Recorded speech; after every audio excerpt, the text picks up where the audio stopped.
Hello बच्चों, let's read the question. The question says why zirconium and hafnium have nearly same size.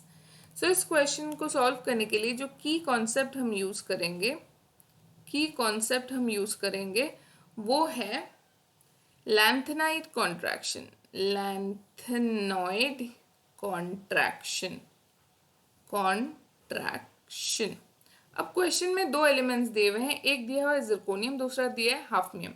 सो एक बार periodic table में देख लेंगे zirconium का है. जिरकोनियम यहाँ है, ये एक प्री लैंथेनॉइड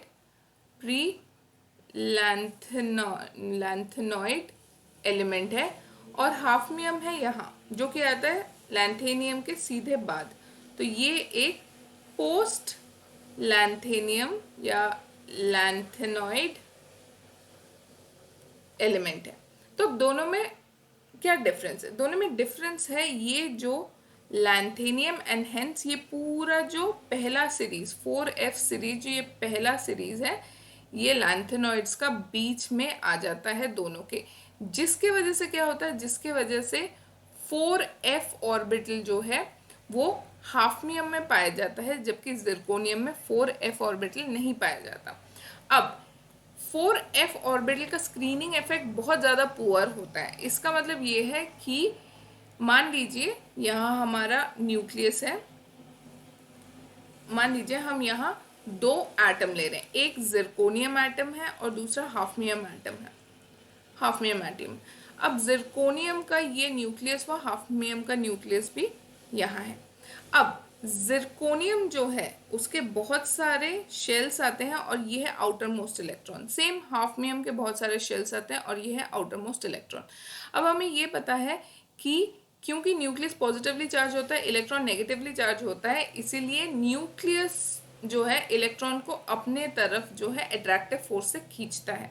और ये बीच में जितने भी शेल्स होते हैं ये क्या करते हैं, ये इस इलेक्ट्रॉन को प्रोटेक्ट करते हैं फ्रॉम दिस अट्रैक्टिव फोर्स, तो जिसे कहा जाता है शील्डिंग इफेक्ट. अब क्या होता है, जिरकोनियम में एफ ऑर्बिटल नहीं होता है. एफ ऑर्बिटल जो है वो नहीं होता है, यहाँ 4 लिख दिया है मैंने. ये एफ ऑर्बिटल जो है वो नहीं होता है, लेकिन हाफनियम में एफ ऑर्बिटल होता है. इसके वजह से क्या होता है, एफ ऑर्बिटल का जो शील्डिंग इफेक्ट होता है वो बहुत पुअर होता है. इसका मतलब है एफ ऑर्बिटल, मान लीजिए अगर ये एफ ऑर्बिटल है, ये इस इलेक्ट्रॉन को प्रोटेक्ट कर नहीं पाता है फ्रॉम द न्यूक्लियस, जिसके वजह से जितना फोर्स एक्चुअल में लगना चाहिए उससे ज़्यादा फोर्स लगता है हाफनियम में, और इलेक्ट्रॉन जो है वो और ज़्यादा न्यूक्लियस के पास आ जाता है, जिसकी वजह से पूरा का पूरा एटम जो है वो श्रिंक कर जाता है या कॉन्ट्रैक्ट कर जाता है, जिसको कहा जाता है lanthanoid contraction.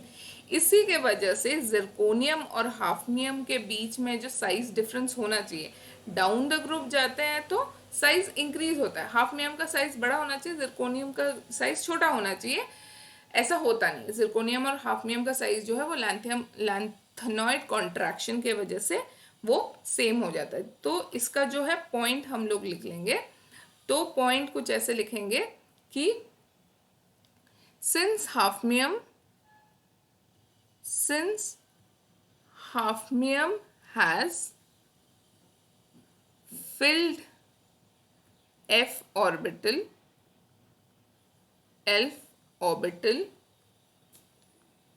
therefore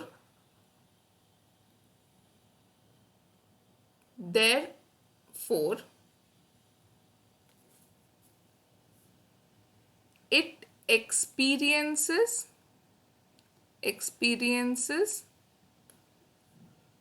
more attractive force, or I can also write stronger, more attractive force from the nucleus due to poor shielding effect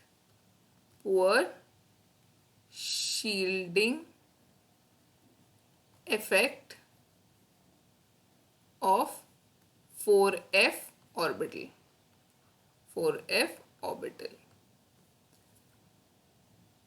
Hence, lanthanide contraction occurs. Lanthanide contraction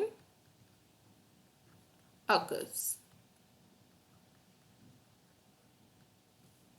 which makes the size of hafnium and zirconium comparable. Comparable का मतलब है almost same, comparable हो जाता है. सो ये हुआ हमारा statement for this particular question कि लैंथेनॉइड कॉन्ट्रैक्शन की वजह से जिरकोनियम और हाफनियम का जो साइज है वो नियरली सेम साइज होता है. Hopefully understood well. Best of luck.